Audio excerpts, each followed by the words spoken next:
Hey, this is Jon Leon Guerrero. Our guest today is artist and photo storyteller Jeremy McKane. He is masterful at cramming loads of life and human emotion in a finite moment into a single frame. And what makes his work even more interesting is that he loves the ocean. He loves water. He loves the life it gives and the way that it amplifies a story, focuses intention, and ratchets up the sense of what's important right now.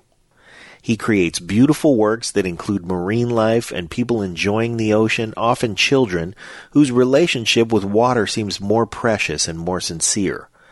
Jeremy is also a technologist and the founder of Ocean, a blockchain platform with a mission to protect 30% of the world's oceans by 2030 by reducing the cost of enforcement and defining financial value of the ocean's resources, by enlisting data and technology firms to quantify the populations, the temperatures, and other data sets in various parts of the world's oceans.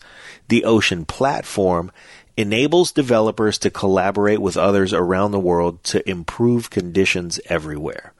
Now, we've had frogmen, free divers, and seafarers on this show, and it's great to have Jeremy on to tell us about his work protecting and conserving that environment for all of humanity and all of the life in, under, and dependent on the sea. This episode is co-hosted and co-produced by our friend Sandra Ponce. She's always great, and she cares deeply about using the advances in technology we see across industries in all of the smartest ways. And if you care deeply about podcasts and great content that makes you smarter or better, please subscribe and give us a 5-star rating and a review on iTunes or Stitcher or wherever you listen to the Break It Down show. Nothing big, just a few words. And most of all, share us with your friends. You know, the ones who love the ocean, who love stories and storytellers, and who would love to have their ear holes filled with stuff that makes them smarter and more interesting at parties. And now, joining Pete and Sandra, here's the most interesting guy at any party, our guest today, Jeremy McKane. Lions Rock Productions. This is Jay Moore. This is Greg Proops. This is Jordan Harbinger. This is Dexter from The Offspring. This is Nathan This is East. Sebastian Younger. This is Rick Marotta. This is Stuart Copeland. This is Mick Gillette. This is Andy Summers. Hey, this is Skunk Baxter. This is Gabby Reese. This is Rob Bell. Hey, this is Jon Leon Guerrero. Hey, and this is Pete A. Turner. Hey everyone, this is Jeremy McKane, and I'm here on the Break It Down show. I'm the president and CEO of the Ocean Currency Network. So thank you guys for having me. And now, the Break It Down show with Jon Leon Guerrero and Pete A. Turner.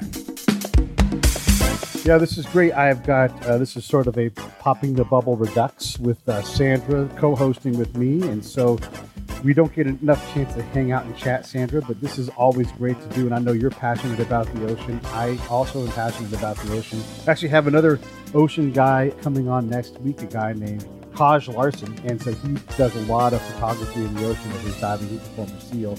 But now today we have Jeremy McKane on and talking about his, I guess, your path from artistry into the Ocean Currency Network.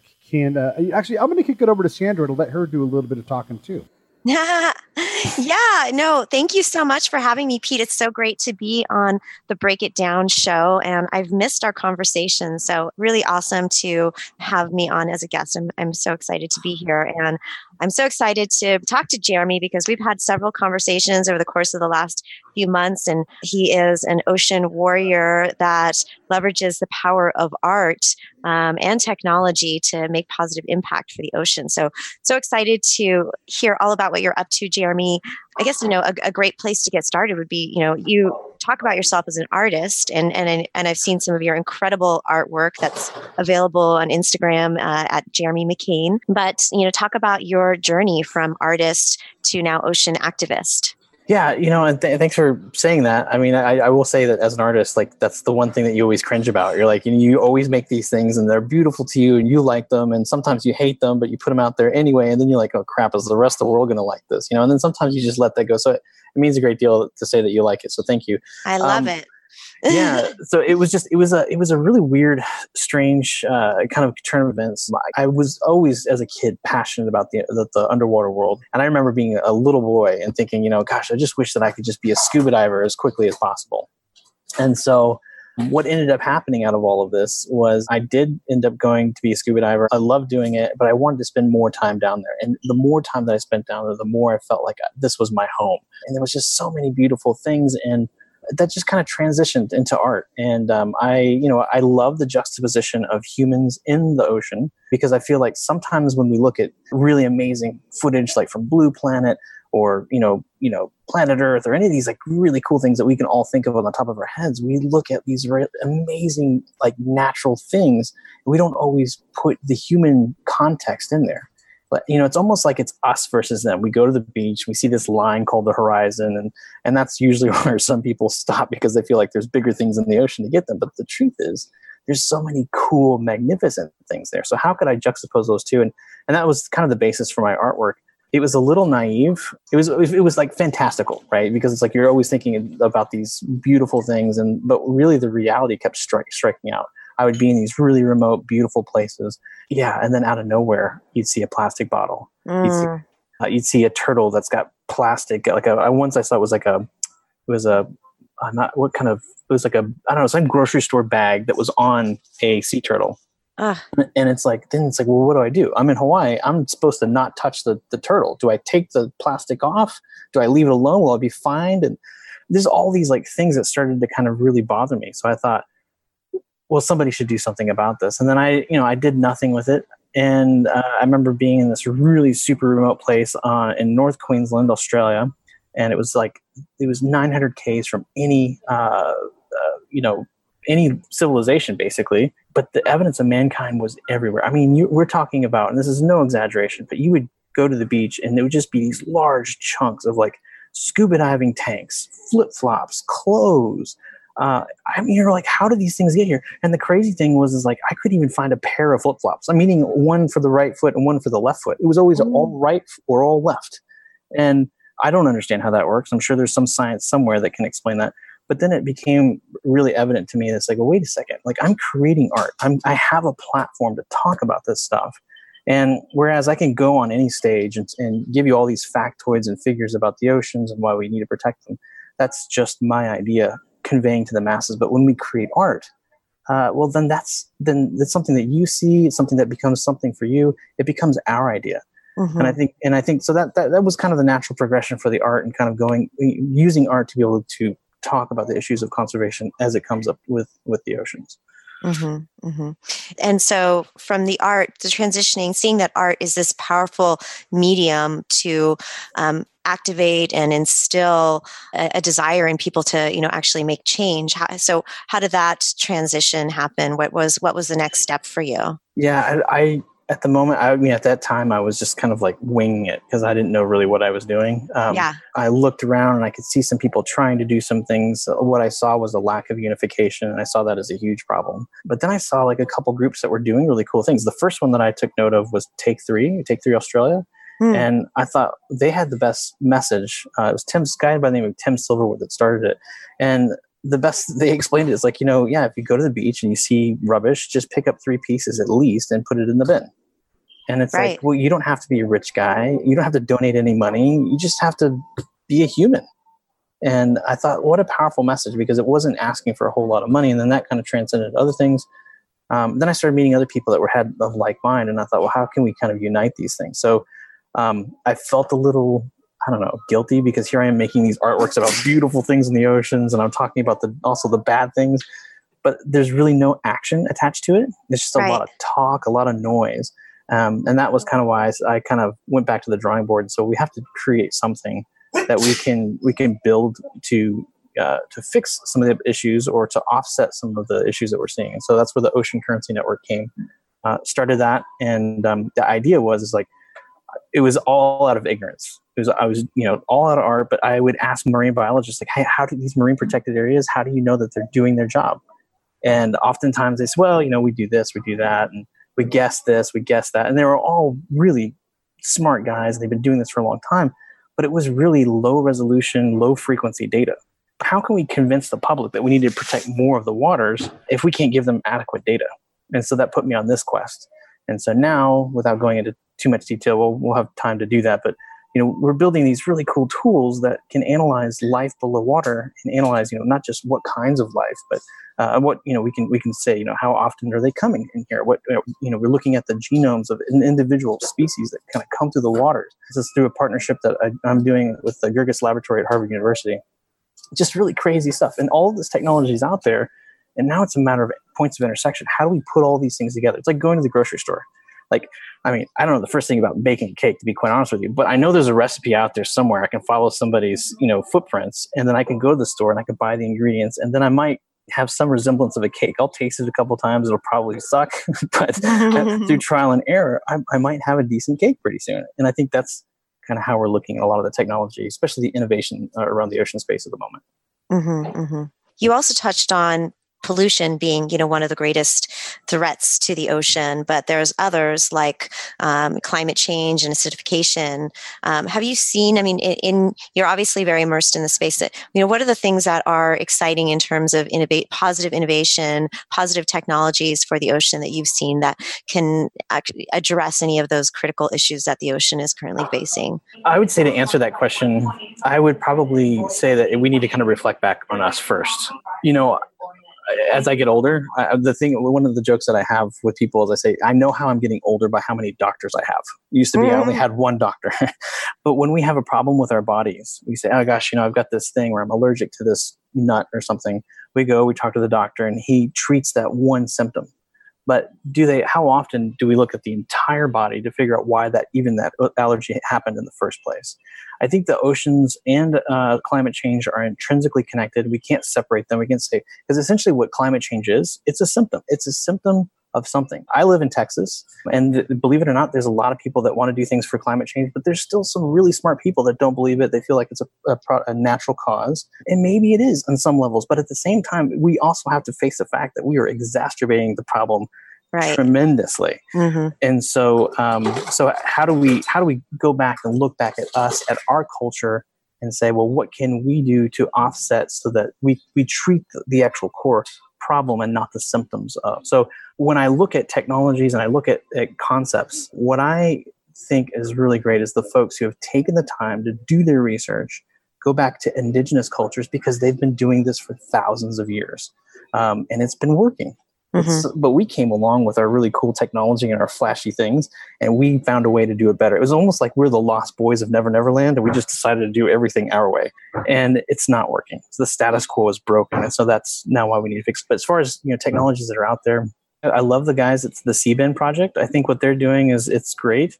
I think concepts that are looking at that, but I also think like when we draw back to like what Five Gyres, for instance, fivegyres.org, a guy by the name of Marcus Erickson started that. They're actually focusing on the culture. They're focusing on the culture and the unification of everyone. So I think if Marcus was here right now, can't speak for him, but I feel like he would say to me, the biggest issue when we talk about plastic pollution is that the advocates for plastics are crazy organized, they're crazy funded, and they're united. But the conservationists are just all over the place, like a bunch of chickens with their heads cut off, with the exception of a couple few. Right. Mm-hmm. And so like, if we want to make it a massive impact, it starts internally, and then we can start to look physically on how we can unite each other's efforts. So I don't know if that really answers your questions, but I feel like it all starts with culture. Right. Hey, this is Pete. Real quick, I just want to let you guys know we are proud to announce our official support of Save the Brave, a certified nonprofit 501c3 with a charter of helping veterans with post-traumatic stress. Here's how you can help. Go to SaveTheBrave.com, click on the link on the website, and my recommendation is this. Subscribe. Give them $20 a month. You've got subscriptions that you can turn off right now that you're not using that are $20 a month. Swap that out. Get involved. Let's help these folks out. So I don't know if that really answers your questions, but I feel like it all starts with culture. Right. Do you have a sense for the problem internationally? Obviously the water collects the plastic, but we do a pretty good job, I'm not saying great, of gathering our own plastic and doing something with it, especially compared to, like, I've been to Djibouti, and let me tell you something. They have no program. Their recycling is throwing something on the ground and walking away from it. So I'm all about reduce, reuse, Reese-Witherspoon, but how do we do compared to how do we do to other places? Yeah, so I think, when you mention America in specific, or the United States, we do a very good job at collecting our plastic, and essentially, it doesn't go into the waterways and all these kinds of things as it does in some other countries. The caveat is that essentially what we do is we package it up and we ship it to China. Well, it turns out China doesn't want it anymore, so now we have to come up with another solution. Thus going back to, this is also kind of the thing that I often say is like, well, that Indonesia and Southeast Asia and China, they're the biggest contributors to ocean plastic. Probably it is true. This is a fact, but it also is a fact that we're shipping all of our crap to them. So at the end of the day, what we need to do is not point fingers at other people and realize that there's 7.7 billion crew members on Spaceship Earth, and we all play a role. So I think, yeah, you're right. The United States has an amazing waste management tools. The question that I have for those in power in the United States is, what are you going to do with the trash to make it closed loop, full cycle? There are really cool technologies like pyrolysis that convert plastics into basically fuel. It can be refined into Jet A, it can be refined into gasoline, diesel, kerosene. The danger I have with that goes back to culture. If I think that there's some 9-year-old kid that's going to be sucking plastic out of the ocean, then it's going to absolve me of responsibility, saying, well, he's this little boy, is going to just figure it out. I say that facetiously because it seems like every time we talk about you're talking about the ocean. You're making a reference to the Ocean Cleanup Project. I am. And it's because every time it's brought up to me in passing by somebody that doesn't know anything about the Ocean Cleanup Project, it seems like he gets younger year by year. And whatever that process is, I want that because I want less doctors. I think that looking back into that, I think is an issue. But but yeah, you're right. I mean, I look at my own city. And I look at, there's blue bins everywhere. There's recycling. People are mindful of recycling. But what they don't realize is that 92 to 93% of everything they put in that blue bin does not end up recycled. So what happens is, with what I fear more than anything, and Dr. Sylvia Earle says it the best. If she was here, she would say that. She says, we have to give people hope, and we have to innovate, because when there is no hope, the only thing left in our hearts is apathy. Mm-hmm. And that's something that we truly cannot afford. Mm-hmm. Mm-hmm. Yeah, those are beautiful words by Sylvia Earle, who is a legend in the ocean conservationist circles. And she's been doing a lot of work with developing hope spots around the world, which are protected marine areas. So it's awesome that you make a reference to her. But let's talk about a little bit more about, what you're doing, with the Ocean Coin and the other initiatives that you have that are aimed at actually making the kind of positive impact that our oceans need. Yeah. Okay, sure. Well, I mean, I created the Ocean Currency Network right around in the heyday of like all the blockchain crypto stuff that happened. Like, I say the heyday, which is really that far ago. It was like 2017, 2016.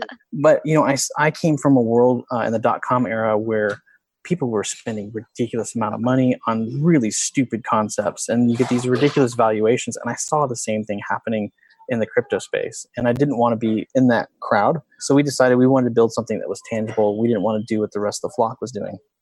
So two things was, how do I incentivize people for doing things? That's obviously the basis of being able to kind of pay somebody and easy. But that can be done with PayPal. It can be done with anything else. There's no real cool technology there.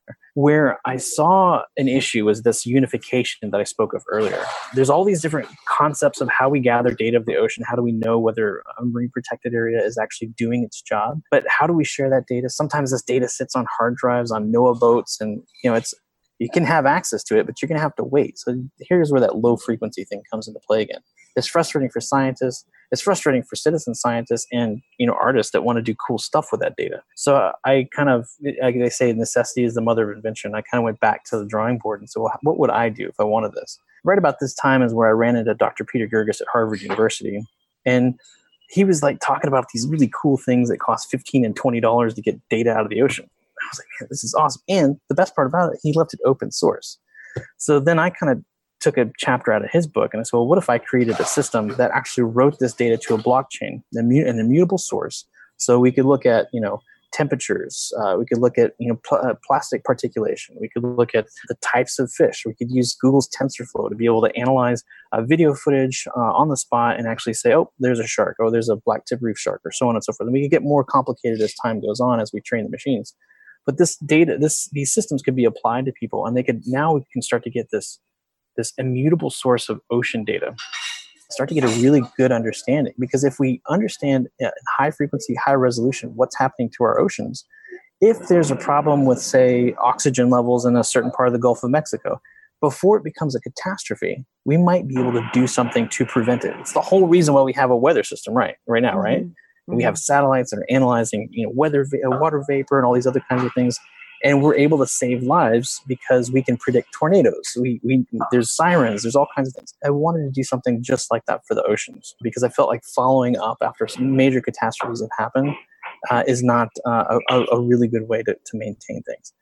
And so in this kind of process, different people would kind of pop up. One of them was Chandler Griffin from iSenses, and they're the ones that make our drones for us. And so what Chandler did was he took a jet ski and completely revamped it and made it like this autonomous board. It's a jet ski. It runs like a jet ski, has a top speed of 60 knots on open water, but it also has radar. It also can run in an area autonomously. It can patrol areas, especially marine protected areas. And so what I saw in that particular deal was I was like, I can actually this could be a dual purpose. I could do scientific studies, and then I can also help these sovereign nations enforce the protections of their marine protected area. So the Mako is what it's called, and one of the things that can be used for, we're going to do some trials in Jamaica. They're our first country we're working with. We'll analyze their marine protected area, and we'll take samples. And what we'll be doing at the moment is we're gathering water samples out of the ocean, and then we send those samples at the moment to the lab. And we look for different types of genome markers, basically. We're looking for, we have this database that says, if we have this combination, then we've got a tuna, we've got a shark, or whatever. What I want to do is I want to somehow come back and determine, okay, you know what? In this water at any given time, based on a whole subset of data, we've got X amount of tuna. Let's say we found, 100 tuna, and those 100 tuna were worth, let's just call it $10 million. Now I have a financial marker to these assets underwater, and I can cross-collateralize those assets. And then let's say that all of a sudden, Sandra decides that she's going to come fishing in these waters. And all of a sudden, this Mako stops doing scientific studies, broadcasts over channel 16. You have entered an area that is a protected area. You have 10 minutes to leave. If you don't leave, it sends you another warning that you're about to be arrested. The Marine Police and or Navy will be on their way. If you refuse to go, it will tell you, you're arrested. And if at that point you try to run, we have a system that can disable your vessel. And I don't want to get too public on exactly how we disable vessels, but we do this because we want to be able to give these sovereign nations autonomous enforcement tools that doesn't put human lives in risk. Yeah, because those pirates and the people that are engaging in this illegal fishing activity in these marine protected areas, I can imagine, are quite heavily armed and kind of dangerous, sketchy folks. I think those are the people that we hear about in the news, right? Because that's the most, that's the stuff that makes the stories. The truth is that the people that you have fishing in these areas that are protected, well, they're people like you and I that are just trying to provide for their families, and so this is also part of this equation. How do we protect more of the ocean? Right now, we protect very little of the ocean. I think it's somewhere in the neighborhood of 7%. But at IUCN in 2016, I don't know the actual numbers, but I know it was well over 130 nations and 600 NGOs basically said that, we need to protect 30% of the world's oceans if we're to push the needle back in the opposite direction. Well, how do you do that? And also ensure that these people that live in these areas have an economy that they can support their families on. It's it goes back to this whole analogy of the body. We're treating one part of it, but we're not thinking about the whole thing.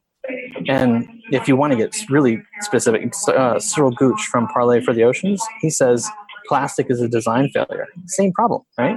We say, hey, well, we can use this. It'll help us with our bottom line. It'll help us with things being clean. But we didn't actually design what happened on the end of use of that thing. Right.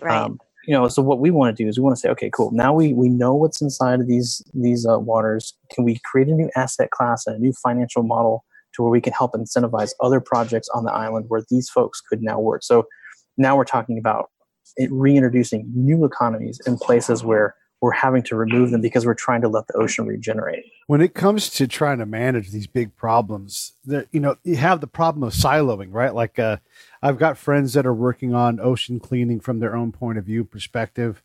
And I would imagine that these things can cross over in a way that isn't advantageous. So we had a while back, we had Dr. Stephen Running, who I'm hoping to grab again in a couple of weeks. He's a Nobel Peace Prize winning climatologist, and he talks about certain basic things we can do. But one of the problems is there isn't an overriding global body that really has the enforcement capability. You can sign a treaty, but that doesn't mean that, like you were saying, the person who's going to go out and make money for their family taking some tuna home, can't really stop that person effectively. I also want to ask about the app that would shut down a boat. Is that not dangerous for the pirates in the area? And are we putting them at risk by having a dead stick of a boat? But let's get to that a little later on. So how do we deal with the siloing and the lack of global authority to get some of these things done? Because I know, for example, the United States is not going to bow to an unelected body. We've said that over and over again for 200 plus years. Yeah, this is where I think gets kind of like almost a sci-fi conversation, right? Yeah, because this is where I see,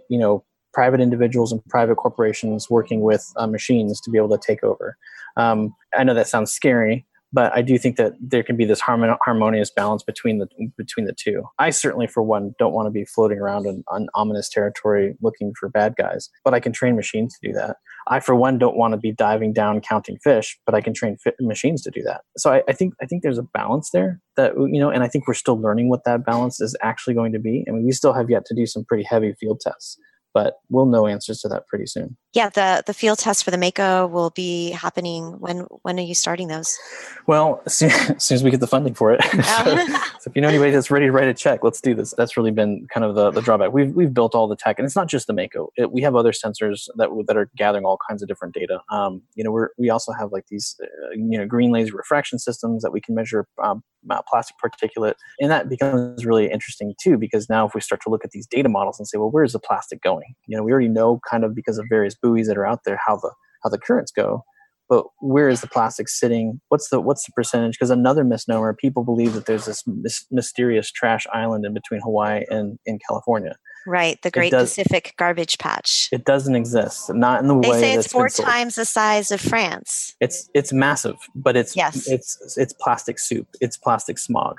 And so when we have misinformation because we're disjointed all over the place, it creates havoc, and it also the public starts to lose faith in any kind of positive movement forward. Mm-hmm. Yeah, I mean, so getting back to Pete's question and also some of the things that you've been touching on in terms of this fragmentation of people that are interested in making positive impact. How do we unite these groups that want to impact change in a positive way? What are and do you have? I'm giving you a question here, but what do you have going on that's meant to unite these fragmented circles of players? Yeah, I think there's actually there's multiple groups around the world that are actually bringing people together. There's various different summits and those kinds of things, and I think they're doing really good. I'm going to a summit, here in a little bit. I'm actually in the airport, so if you hear background noise, I'm super sorry, but I'm at an airport doing this. But I'm going to speak at EQ in San Francisco, and we're going to have this little kind of eco sprint about the oceans and technology and what's happening in the space. But it's also kind of a breakout where we get to kind of rub shoulders with other people and say, well, what can we do together to make an impact? So there's that. And then I actually am the host of the Ocean Summit on Necker Island. And so we were super fortunate, my co-host Susie Mai and I, to be able to host 70 people from 10 different countries on Sir Richard Branson's home and in the BVI. I didn't know what to expect in the very beginning. I was a little worried that it was going to be like a fire festival because I made the mistake like days before watching that stupid documentary and then going and doing ours. But the cool thing is that Richard was there and the island was still there and the boats were still there and we didn't have all those kinds of problems. But when we got there, what was really interesting was we had people from all walks of life focused on one issue, and that was what actions do we need to do or what can we do to make some impact on protecting 30% of the world's oceans. And again, to quote Sylvia, because she was here, she said, well, that's a good start, but we need to protect it all. Yeah. but right now we're less than 10%. So we have some work to do. And so, now what we had is we had artists, we had entrepreneurs, investors, philanthropic, groups that said, well, here's how we would do it. And even Richard had said to me at one point, he's like, how did you get so many people here? And I was just like, I don't know. I'm a weird person and these people are super weird too. And I guess we just feel normal here. And he was like, well, he goes, weird is good. He goes, just keep it up. So I think that's what it's going to take to make some kind of impact. It's just bringing people together saying, hey, like we're part of one team. We're one group, and then the other part of it is that you need to take this ego of not necessarily individual ego, but organizational ego. That needs to go away because we have to realize we're floating around on the same rock in the solar system. Unless we all work together, nothing positive is going to happen. So I see that happening World Oceans Day at the UN. Mm-hmm. I see it happening now at COP25, which has now been dubbed the Blue COP. That'll be in Santiago, Chile, at the end of this year.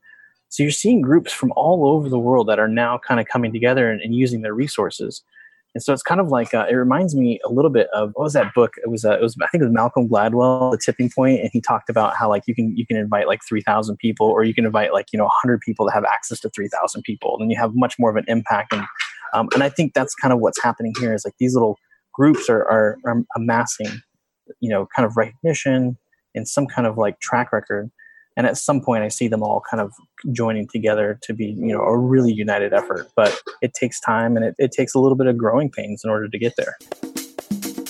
Hey, this is P.A. Turner from Lions Rock Productions. We create podcasts around here. And if you, your brand, or your company want to figure out how to do a podcast, just talk to me. I'll give you the advice on the right gear, the best plan, and show you how to take a podcast that makes sense for you, that's sustainable, that's scalable, and fun. Hit me up at pete@breakitdownshow.com. Let me help. I want to hear about it. And at some point, I see them all kind of joining together to be, a really united effort. But it takes time and it takes a little bit of growing pains in order to get there. Mm-hmm. I want to ask you, so one of the things is we all get cause fatigue, right? Like I'm pretty passionate about PTSD and trying to keep my fellow veterans alive. But also I've got a friend that's got ALS. And so now I'm passionate about ALS and trying to help find at least, something to alleviate the speed of that disease. But I also love the ocean.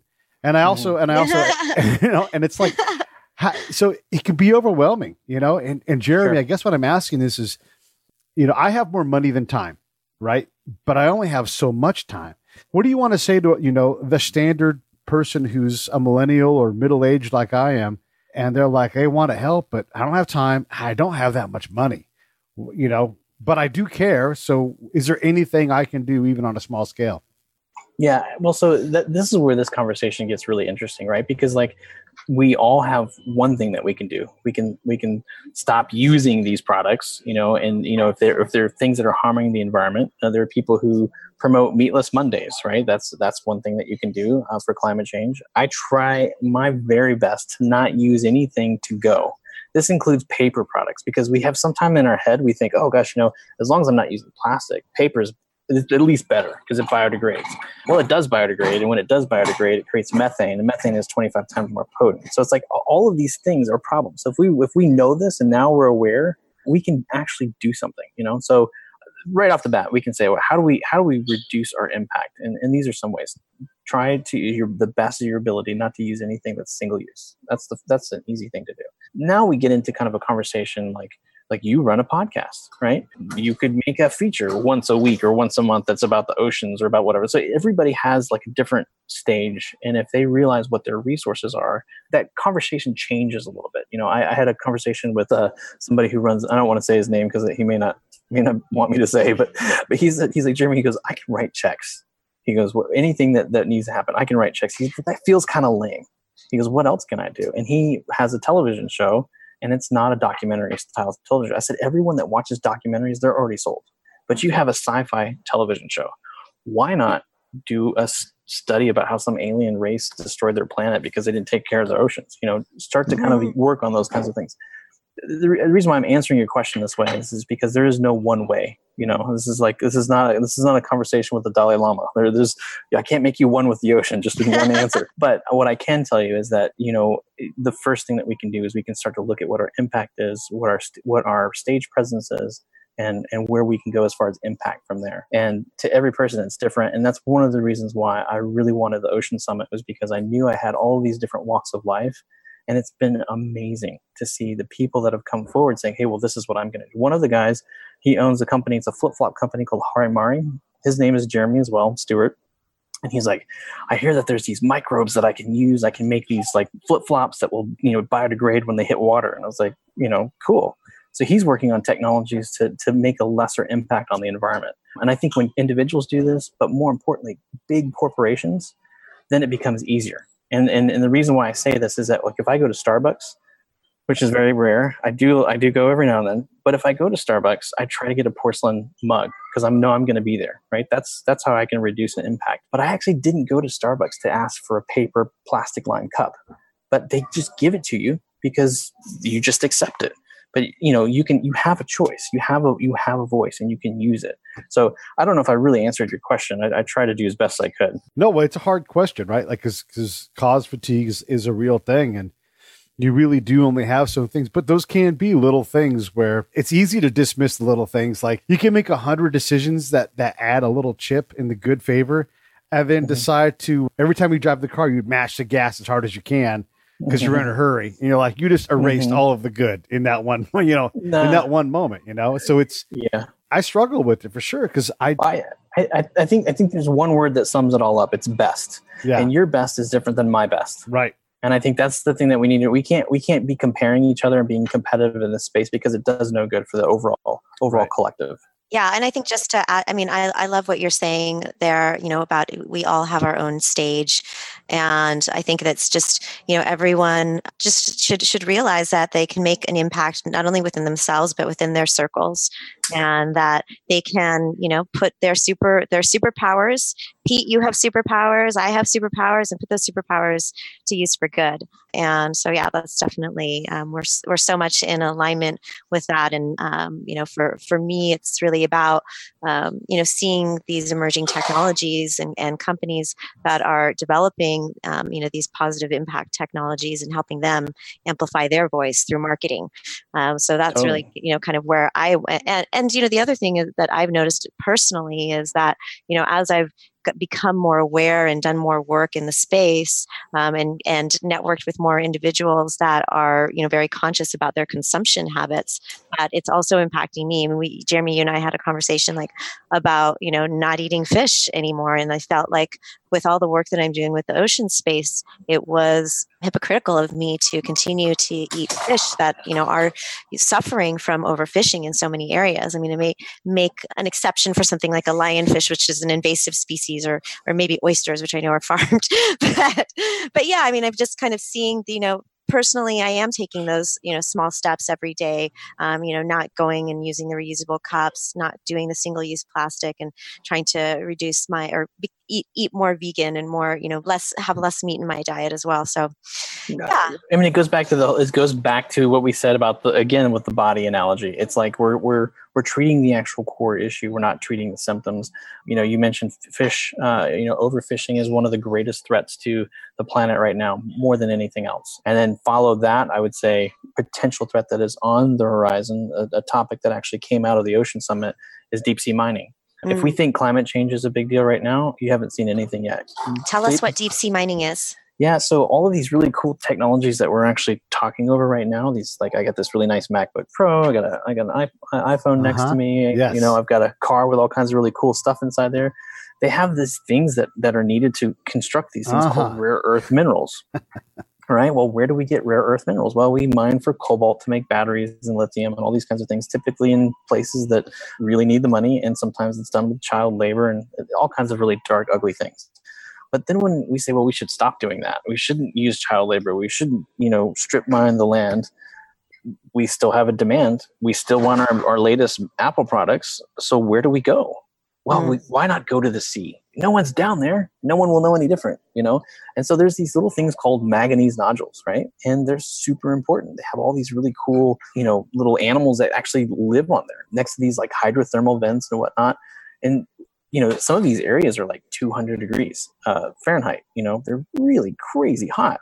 And it used to be we thought nothing was down there. But it turns out it's like the most biodiverse area on the entire planet. And so what happens when we start ripping all this stuff out and destroying all of these? The ecosystems at the deepest part of the oceans are the least likely to adapt because they've relied on the same food sources and systems for hundreds of millions of years.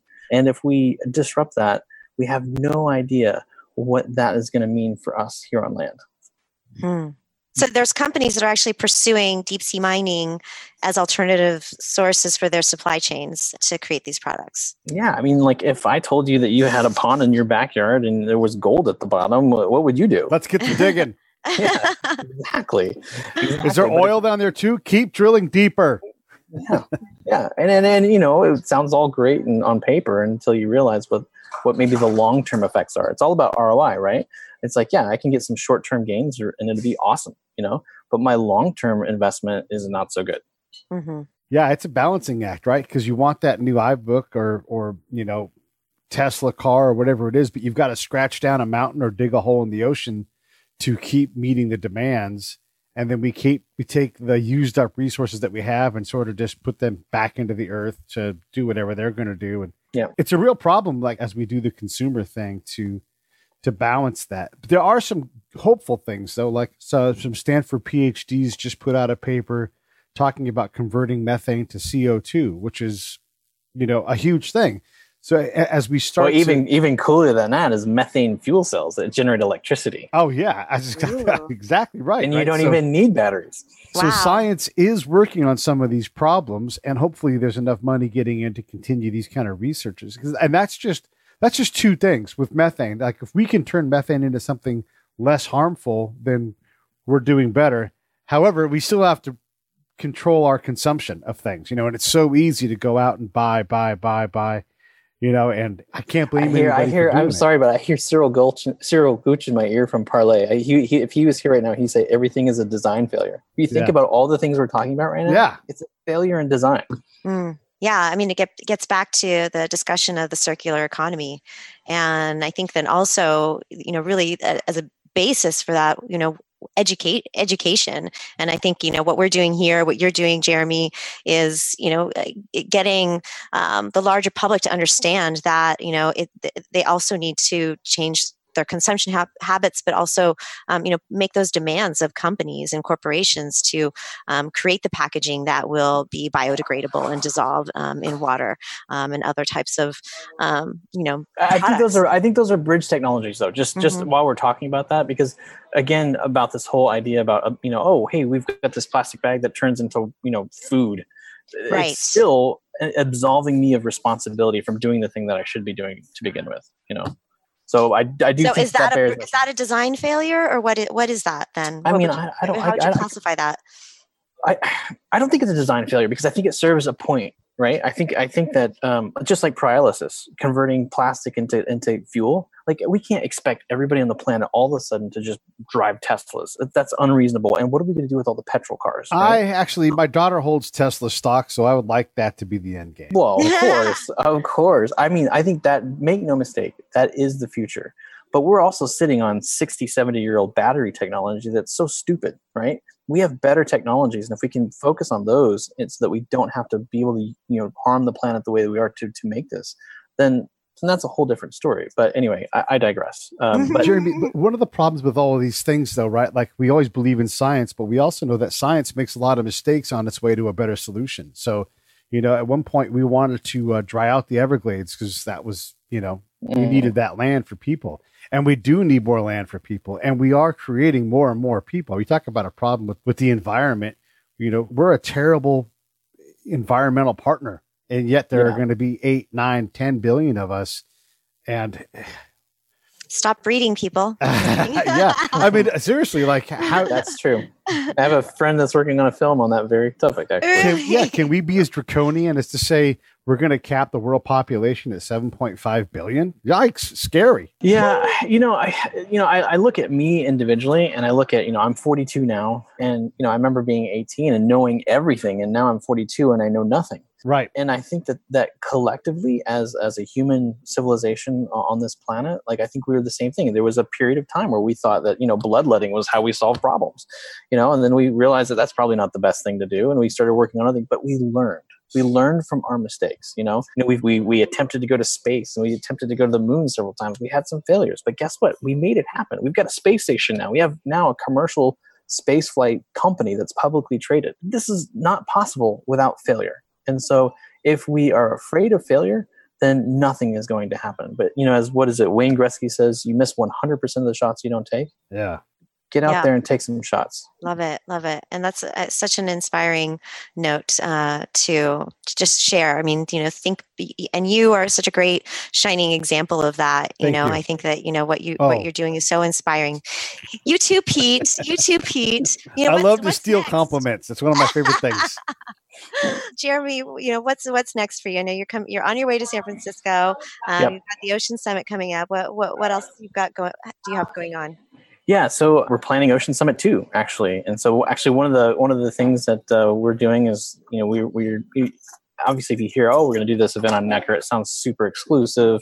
That's the opposite of what I wanted. I wanted inclusivity. So in fact, one of the things that we did is we had scientists and artists that would have never been able to go to a place like that last year, but we made it possible for those things to happen. So we created this website, oceansummit.org, and we told people, like, if this is something that you feel like you can contribute in some way, then, put your information in there, tell us what you do, and let's figure out how we can work together, right? I'm working on that, and this particular year, we're going to do kind of some breakout sessions and stuff on Necker, and then we're going to go for a couple days. We're going to go out in the boats. We're going to go to the various places in the BVI, work with the locals, the schools, and try to actually share with them what we're actually trying to accomplish globally, but start where we're having these conversations and seeing how we can help empower these communities as well. And then what I'm toying with the idea is I'm trying to gather as many like ocean innovators that I can find on the planet, right?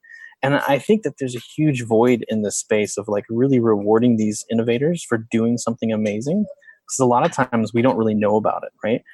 How cool would it be to have like this, awards ceremony for ocean innovators, right? That we're actually doing something. I've been to hackathons before. People have won lots of money for hackathons and then they just disappear. I don't know. I guess they just go to the beach. It's a totally different deal.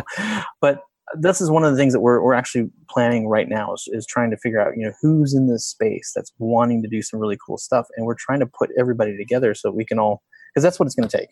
Going back to that unification thing, we're going to all have to work together. We're going to have to set our organizational egos aside, because, and by the way, when we talk about protecting 30% of the world's oceans, we're not talking about forever. We have to give the oceans time to regenerate so that we can rely on it for hundreds of years after we're gone. Mm-hmm. Yeah, and it's been shown that those marine protected areas, the fish come back, fivefold or more. So yeah, super important. I went to the first tapu it was the first tapu in Fiji in the Lao group.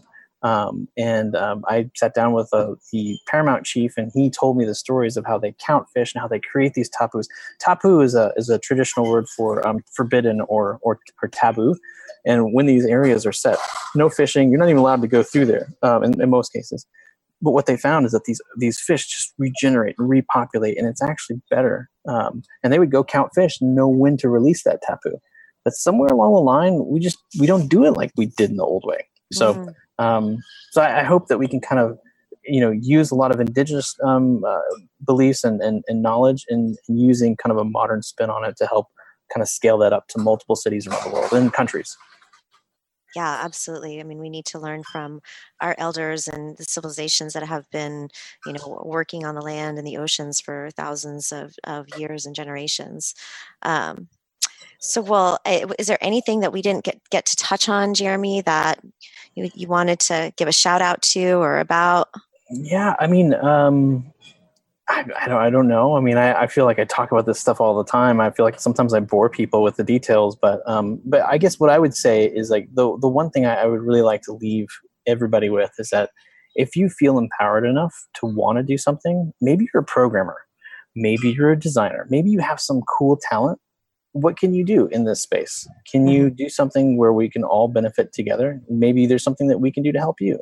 It all starts with kind of bringing everyone together. And so I invite everyone to just say what you do at the Ocean Summit. I may never personally do business with you, but there might be other people inside this crew that would readily do business with you. And I think the more that we communicate to each other in kind of an open society, I really do feel that that's the first step for us to really unite our efforts.